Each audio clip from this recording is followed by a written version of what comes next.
All right, here we are with Claytie Shipley, and we're glad that you came to see us today. And we're working on the topic of hope after the death of a child. And so we just are excited to hear your story. So jump right in, tell us your story. And everything that goes around it, too, is important to people out there listening. Okay. Well, at the age of 30, I had my first and only child. And he just became my life. And he was a joy.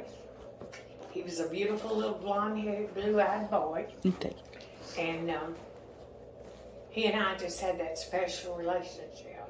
You want to tell everybody his name? His name was Brian. Yeah. And he was just the kind of the centerpiece of our family, because he was the first boy since my youngest brother had been born, because my brothers had girls. Oh.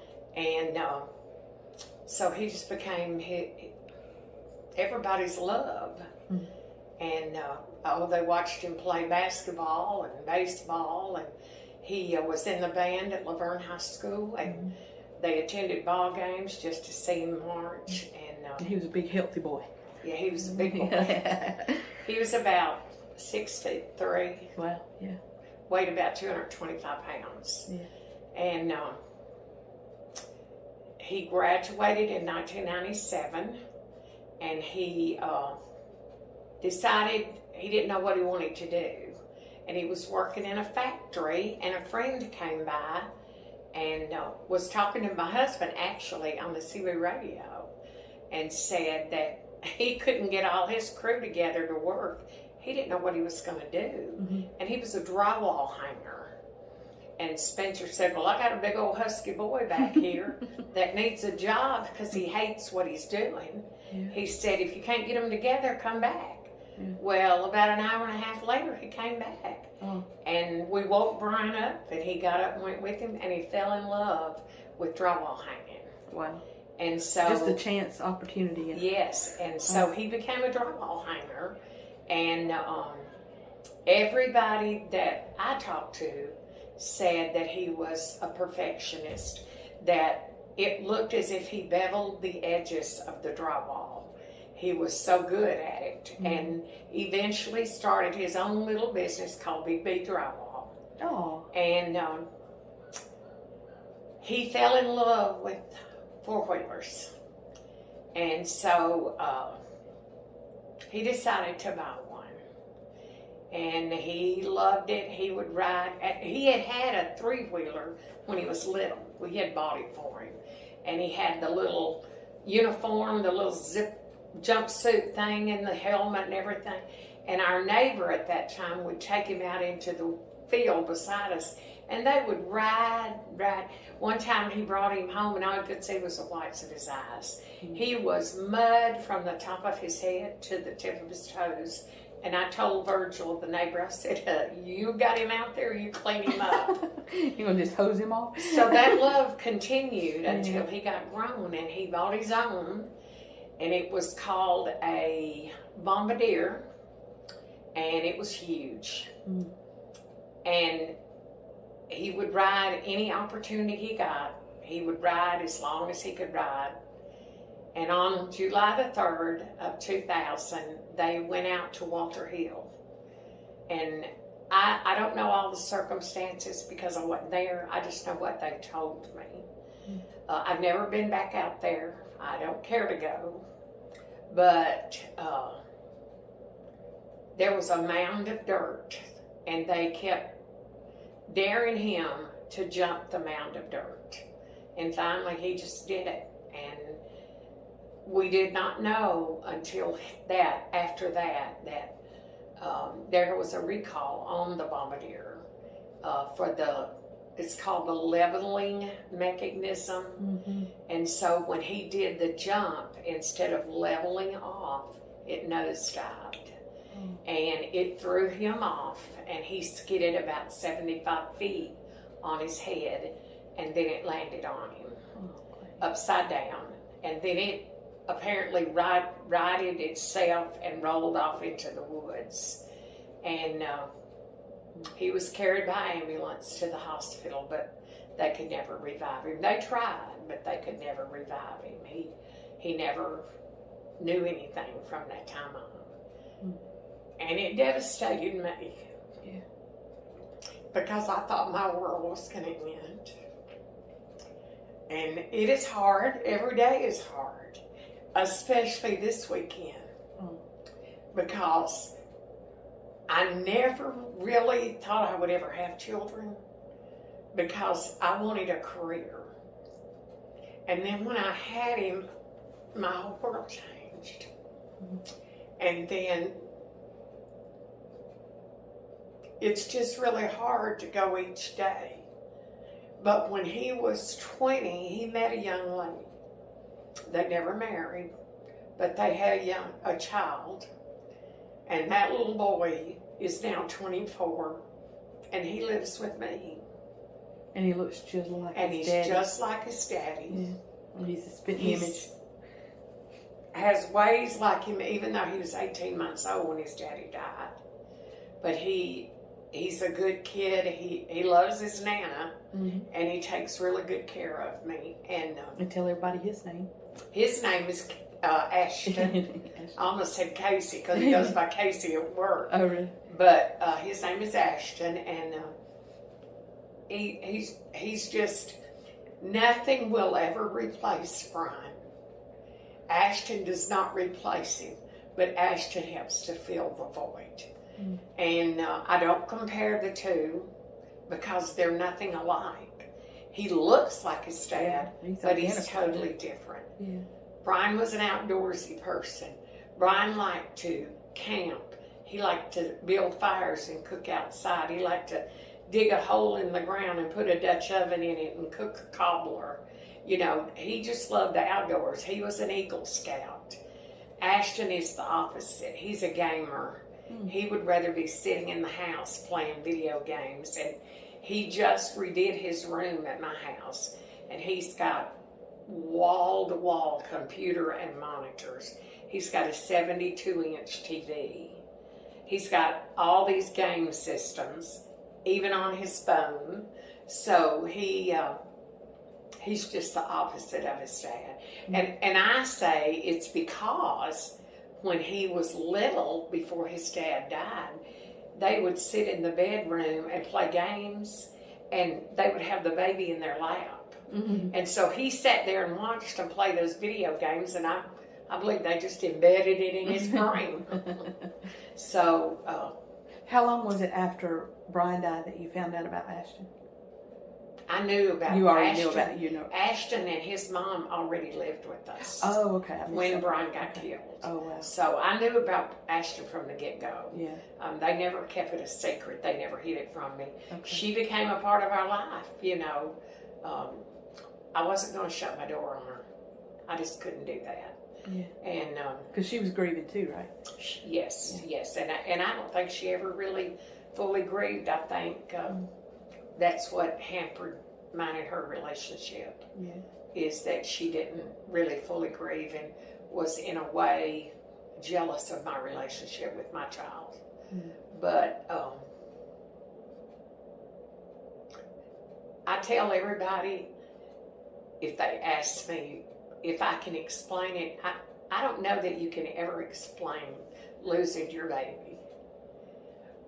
But it's just like part of your heart left, and nothing you do feels that. You know, you won't ever find anything that'll take the place of your baby.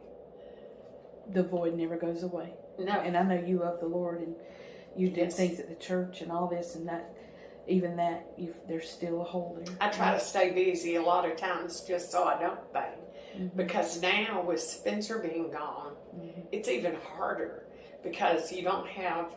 I was just sitting, actually, Monday night, I was sitting by myself and I was thinking, my mother's gone, my child is gone, and my husband is gone. And Spencer was a big part of what made Mother's Day good, because he always made sure after Brian got killed that I was recognized, you know. And And then even when he got sick, he would make sure that Brian did, you know. And then after Ashton got a little older, he would get Ashton to do it, you know. So it's just really hard now because sometimes you're just alone all by yourself all the time, you know. And we're on the Friday just before Mother's Day. And this won't come out till, you know, the 27th, but that's what you're referring to as Mother's Day. And, right. And that coming up this weekend. Do you find that Mother's Day is hard every year? Yes. I don't see it'll be 23 years, July the 3rd, since Brian passed. And I don't see that it's any easier any year. No matter what I do. And you know, my husband's children, and I hate the word stepchildren, so I call them my bonus children. Yeah. They are wonderful to me. But they'll never take his place. But they come very close, I'll tell you, because I love them more than anything. And they're so good to me, and always make sure that, you know, I'm included. And so it's just hard to know that I didn't get to watch. I got to watch my child reach the age of 21, but I didn't get to watch him interact with his child. You know, I didn't get to watch him watch his child graduate from high school. You know, and there's just things that, and what I do is I try not to even think about that, because that's when you hurt yourself, is when you think about the things that you missed with him and his child. So I just don't think about it.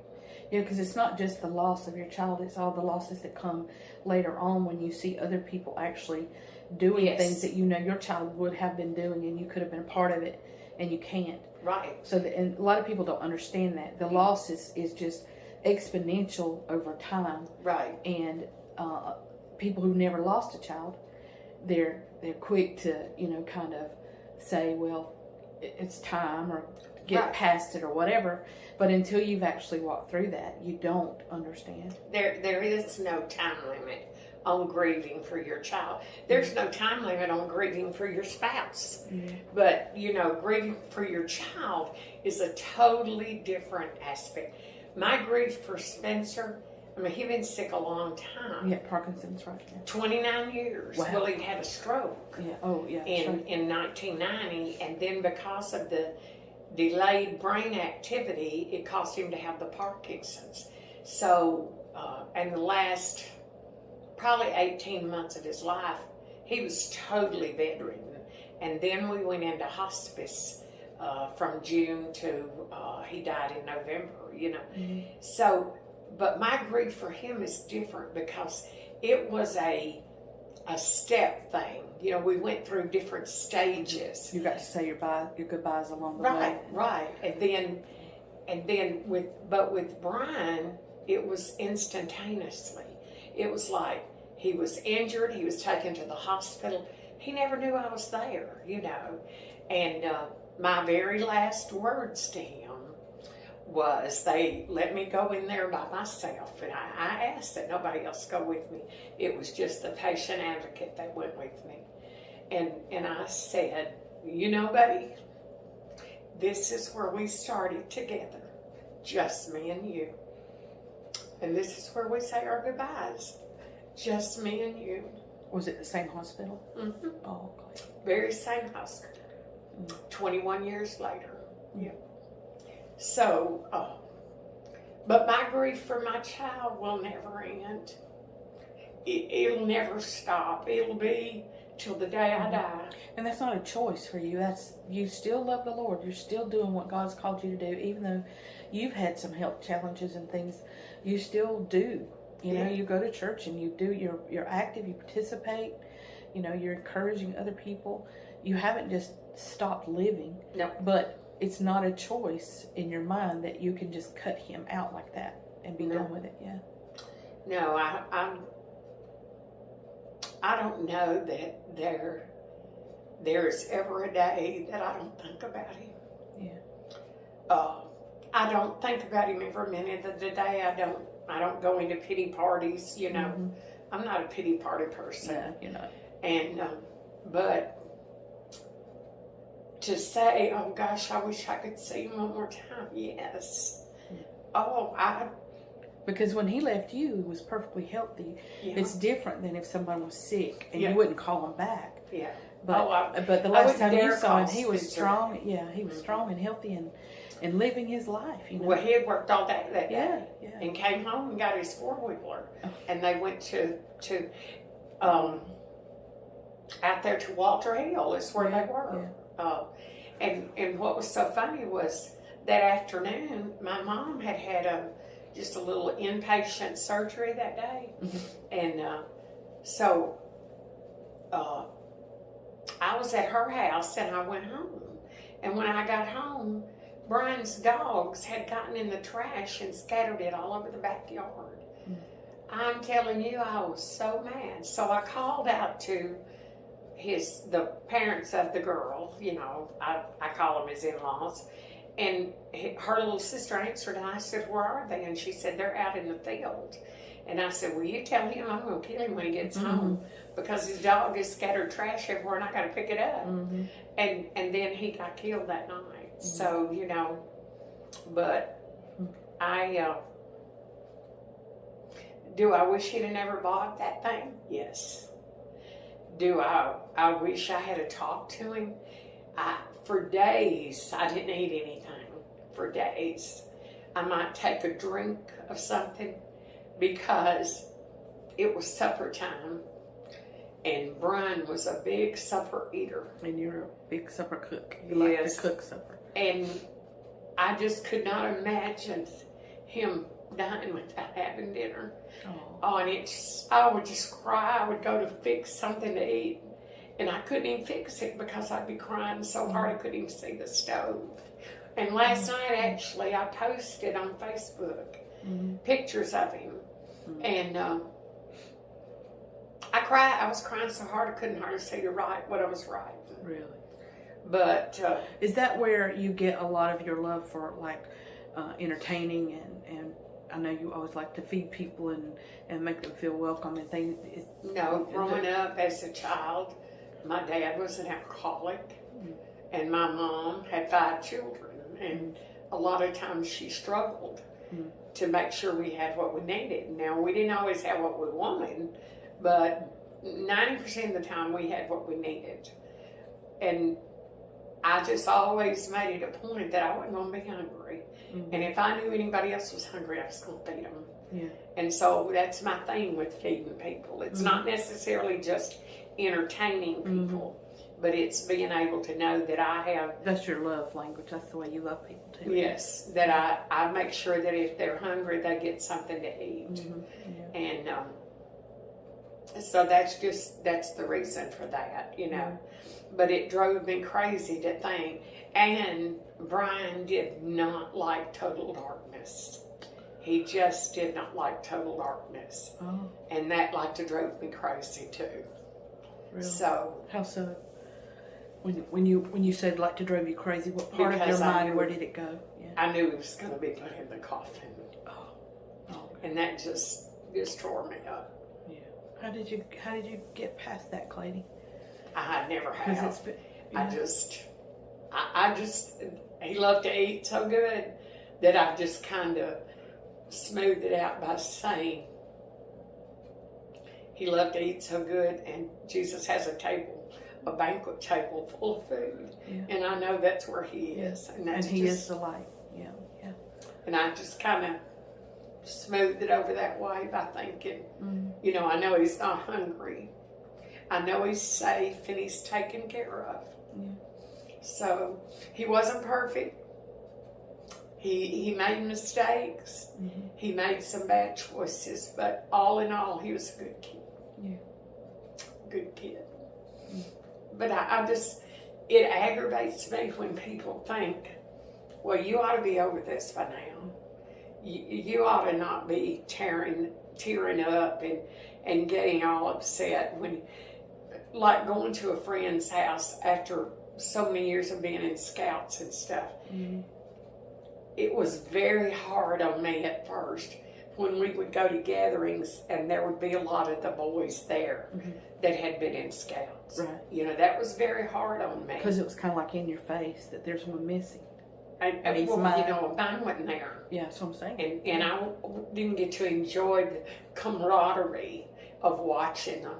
Mm. When I was working at Shelley's in Smyrna as the dining room manager at night, a lot of times a bunch of our CB friends would bring their families and come down there and eat at night. Yeah. So Brian and Spencer would always come. And one night, one of the waitresses said, "Oh, goodness, here comes that bunch of kids." Well, she was talking about the CBers and their boys. And there was like 6 or 8 of them, big boys, like my boy, you know. And they just hated to see them come because they cleaned that bar out, you know. And so that's what she was talking about. But she wasn't looking at it like I was looking at it, and looking at the camaraderie between all the boys. And they would all sit together and just have the best time and talk. And that would just bless my heart, you know. And still today, I am friends on Facebook with a lot of the kids that Brian went to school with, and I still interact with them. In fact, a few weeks ago, Brian and I, Ashton and I, went to a birthday party for a monkey. Yeah, okay. And the girl is a girl that went to school with Brian, and her first job was working for me at Shelley's. Oh. And so... what's a monkey? A spider monkey. Oh, a real monkey. Pet? Yeah. Oh, it was a birthday party for a pet. I've never been to one of those. I should put that on my bucket list. It was so much Hannah would fun. love that, right? It was so much fun. We took him little kids' baby snacks, you know, because that's one of his favorite things. And but it was just to watch him. Now he wouldn't let anybody hold him. He stayed glued to her, but it was good just to be with somebody. And in fact, yesterday, when I put that on there about Brian, she came on there and said, "You were a good mama to that boy, and he worshipped you." Yeah. And you know, that blesses my heart that people know that I really tried hard to be the best mom I could, you know. And I loved him with every ounce of love that a parent could give. Yeah, and you and I are friends. We've been friends for a long time. And because you've been so open with your story, you've been instrumental in the type of mother I am. And I told you that, but because, you know, I think about when the no wants to roll off my lips. I think, do I really want a no to stand right now? And it's because I think of your story. It's because you've been willing to be open about it and not hide from it. Yeah. And I think that's why what we're doing right now with these stories is so important, because so many people are they're dying in silence. Yes. Because people push them back and say, well, why don't you just get over it? So they begin to suffer in silence and alone, and that makes it worse. And then those people that could be blessed by their story, they never get to know it. Exactly. Yeah. And a child, how's a child going to grow if you isolate that child? If you don't let them interact with people their own ages, how are they going to learn? I wanted mine to know what it was like to live in the real world. I wanted him to be able, if something happened to me, to survive. And one of my favorite stories is, for a little while, we lived across the street from my mother, and so it wasn't anything for somebody to come to the edge of the driveway and Brian to go out to the edge of our sidewalk, and they would let him cross the street because it's a busy street, you know. And so they would let him cross the street. He'd go over to my mom's. He might stay 30 minutes. He might stay 2 hours. He might stay all day, you know. Well, when he came home, now you got to remember, Brian would be 44, so we're talking 40 years ago. Well, when he came home, he would be decked out in jewelry. He would have necklaces and rings everywhere. He and Grandma were having a good time, huh? Yes, and you would say, well, who exactly are you? And he would say, I'm Mr. T. Mr. T. Mr. T, you know. Well, if you had to be going to the grocery store or out to eat, well, guess who went with you? Mr. T. Oh, really? You know, sometimes it was Superman. So you just never knew who was going to go with you. And I didn't care, you know, let it go. You were just glad to have him with you. I just was tickled pink. So how could you speak to that, to these some of these young moms. Now, I had my child older, so you know we helped you helped me raise her. You had lots of times, and she calls you Cradie because Todd would call you Crazy Claytie, and so she married the two together when she was little. Yeah. But these moms that are coming, they're so frustrated. Their kids are on their last nerve. What would you say to them, and to encourage them, but at the same time let them know, you know, what would you say in your wisdom? Things you've learned. I would say let the child be a child. You know, as long as they're not endangering their life or anyone else, as long as they're doing what they're supposed to do, you can teach a child by just the way you act. You know, I didn't live with Ashton. Ashton only came to live with me at age 18. But he was with me one weekend out of every month because I'm a grandmother that went to court and fought to get to see him. And I won visitation. And at one time, somebody told me I was the first person to ever do that. And so I had him one weekend out of every month from the time he was 5 until he turned 18. And then at that point, he chose to come in. Well, he turned 18 in November, and then they went on Christmas break in December, and that's when he left home. And he moved. He wanted to live with me, but I'm in Smyrna, and he went to school in Murfreesboro, and he still had the rest of his senior year to go. And so he lived with my brother and sister, and my 3 brothers and my stepson got him back and forth to school and to his job because he was working a little part-time job. And then the day he graduated, he came home with me. But now his mother did not think he would ever graduate. So it was a whole family system that stood in the gap when Brian was no longer here. Yes, wow. yes. That's a and they're my backbone. They've always been there for me. You know,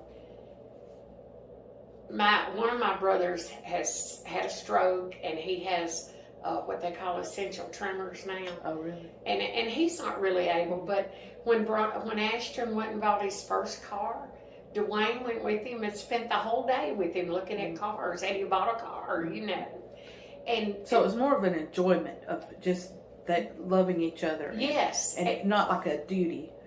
Well, you know, what makes me very proud is that even though my dad was an alcoholic, my mom was just that glue that held us together. And she never divorced my dad or nothing, and lived with him till the day he died.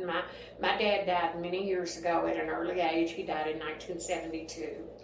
Wow. But anybody up in Cannon County, because that's where my dad was from, anybody, any of the cousins or anything, if somebody passes away, you can hear them say, well, you watch that door, Joe and Lucille's kids will be through that door. And maybe not all of us now because of health issues. Mine has been mobility, so I've not been doing a lot. But it's just the fact that that's the way we were taught. So they have been a big support of Ashton's. And when he graduated high school, they were all there, you know. And he's just loved, and he's such a good kid, and he works so hard. He went to work. He's had 3 jobs. He worked at Chicken Salad Chick, and then he went to Walmart in Laverne, which he hated. And now he is working for Superior Traffic Control. Oh, yeah, okay. And I think that's right. So is he out there on the roads when I'm coming through? Well, if he's out there, yeah. Well, I need to look around. I haven't been looking at the faces. He's in a STC is the name of the company. Okay. Yeah, I've seen them several times. But he, you know, and so we've always just kind of helped each other, you know, if there was help needed to be. And I'm just proud that we are that kind of family, that we do love each other, you know. And we're not the huggy, lovey-dovey kind, but we're there for each other, you know. Yeah. And it's just always been that way. So how have you, after the loss of Brian and everything that you've gone through with Spencer and everything, how have you continued with your love for God and that relationship with Him? Were there hurdles you had to crawl over, or was it natural to you? What was it like for you? You know, I joined a grief class one time, and we met, once a month, I think it was, but I had to quit it because there were some that were mad at God. There were, and which is natural for some, right? Yeah, but I was never mad at God because the way I look at it is, if you start at an early age with learning about the Bible and being in church, I think that makes a difference. Yes. Because we were always taught that every hair on your head is numbered, and that God knows how long you're going to be on the face of this earth. And he destined your time.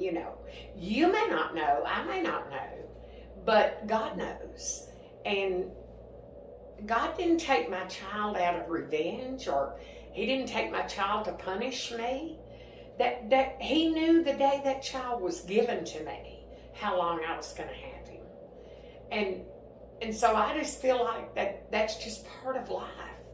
Why should I be mad at God for something that I had no control over to begin with? So I've never been mad at God over that. See, that's the best way to defeat the enemy. Because when an event like this happens, many times that's what he wants. He wants people to be mad at God and quit church and quit the fellowship, everything. Right. And when he does that, then he won through whatever reason, whatever happened. But that child is still in God's arms. Your child is with God. He's kept safe there until you get there. Well, and the best, if I could tell anybody anything, the best thing I would tell them is, number one, we are not perfect. Mm-mm. We're not put on this earth as perfect people. There was only one perfect person. We're going to make mistakes, and we're going to make decisions that we regret. But that has nothing to do with the time span of our life or our children's lives. That's all controlled by the Lord Himself, and we can't do anything about that. So what we have to do is strive to be the very best we can. We take them to church. We teach them what is right and wrong. I laugh and tell everybody, Spencer was not a perfect person, but he was my perfect. And he was very easygoing, very well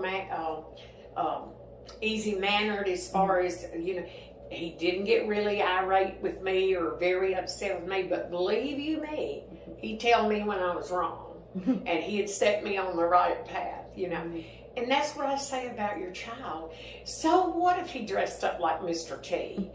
So what if he wanted to go in his Superman cape? He fell in love with Casper the Ghost one time, and he wanted to wear the Casper the Ghost mask everywhere we went, So what? That did not change him as a person. That didn't make him... I read something yesterday that said when we were little, we drank from the water fountain. We waded in the creek. We drank from the hose pipe. We did too. Well, actually, how many times did you put the hose pipe on the sprayer and get out there and spray each other? We sat out. We dug up worms and all kinds of stuff. Yeah, we did all kinds of. One of mine and her favorite memories is we used to get in the backyard and play church. Yes. And, I had 4 baptize siblings. them in the water. And so we'd have our chairs and we'd have church, and then we'd have the Lord's Supper, and our Lord's Supper would be crackers and water, That was our grape juice and our, And I said, we did all these kind of things, and it didn't make us bad people, We make bad decisions, but that's what the Lord saves us from that by dying on that cross so that we can be forgiven. And I know without a shadow of a doubt, even though my child made mistakes, when he was a young man, he asked God in his heart. So I know that my child is in heaven. Yeah. I know he is. I don't doubt that at all, And has God ever given you any dreams about that? About where Brian is? I've never ever dreamed about Brian. You never? Never have. Wow. And I think it's because I was at peace. I just honestly believe that I was at peace with him. If we had been separated or Right. torn apart, it might have been different. Right. But we weren't, and we had a wonderful relationship. What would you say to those moms that are just now finding out or have just found out recently that they've lost their child? Because it's a much different scenario when it first happens as opposed to 23 years later. It still hurts, it's still bad, but the freshness of it, things that you wish people never said or they did say or you had done or whatever, what would you recount? First of all, you can't pay attention to what people say that don't know. Amen. People who have not been through losing a child have no idea what it's like. Yeah. Maybe they lost a niece, maybe they lost a nephew. I don't even care if they raised them. Mm-hmm. That's totally different. Yes, it is. Because you carried that child in your body. Yeah, it's imprinted For 9 months and implanted the love for that child in your heart. It's a totally different love. And that's why I get upset when people say, well, I know exactly how you feel because I lost my nephew. Well, that's a different love. That's not the love of a parent, you know. And I would just say to somebody, take your Bible, go in your bathroom, in your closet, go out to the lake, go to the McDonald's and sit outside. Go anywhere. It can just be you and God, and just talk to him, because he'll give you all the peace you need. Many nights, because I'm home alone, and I've never been alone. You know, I grew up with 4 siblings, and then I was at home till I was 20-something years old, and then I left, and then I came back, and then I had a baby at home. Because I'd moved back home because I did not know I was pregnant. And I had left and came home, left the relationship I was in and came home. And my mother had found out she had hardening of the arteries. Of course, now it's called dementia, you know. And she and I would go walking at night. And so we came back from this walk one night, and I just sat out on the porch. She went on in the house. When she came back, she opened that front door, she looked at me, she said, what is wrong with you? I said, I have no idea. I'm just moody, and I can't do anything about it. And she said, you're pregnant. And I said, no, I'm not. I'm 30 years old. I'm not pregnant. I went to the doctor, and I was pregnant. But I chose not to go back into that relationship. I chose to stay out of it and just go on about my business. And I knew I had a family that supported me and would be there for me. And that's what I did. So I had Brian in October of 78. And that New Year's Eve, I met Spencer. And I gave him an ultimatum. Now, if you're going to see me, it's going to be me, you know. And in July of 79, we got married. And it lasted 40 years before he passed away. Well, we had celebrated 40 years, and he died November the 9th of 2019. So, well, as we get ready to close up and have prayer, I want you to be able to say one final thing. But this is what I've been asking everybody is, you know, this is going to go on a YouTube channel that as long as the internet is accessible and they don't take it down, this will go on past your final day, past my final day. And it will testify. And then at the end, when all the books are in, this will be a part of the record of what you said to those out there that may know about Christ and know how important it is. What would you say that you would want to be as a legacy of your words that would ring throughout? Philippians 4:13, I can do all things through Christ who strengthens me. If it wasn't for my relationship with the Lord, I couldn't sit here and tell you all this. I couldn't talk about my child. I couldn't talk about my wonderful 40-year marriage. I couldn't talk about my family. I couldn't talk about these blessed 2 bonus children and all the kids they brought into my life. Because not only do I have Ashton, I have 6 more that I get to claim as my grandchildren. And right now we have one deployed in Poland. And we have one working in Vancouver, Canada with Young Life Ministry. And we have another one with Ozone Ministry. And we have one in Oklahoma. You know, we have a brand new great-grandbaby in Virginia. So I'm blessed, but it's all because I've kept my face turned toward the Lord. And that is my verse. I say it all the time. I tell it to people all the time. If you turn to the Lord and you get the Lord in your heart and you trust Him, you can do anything. Good job, Claytie. Let me have prayer for you, okay? Thank you.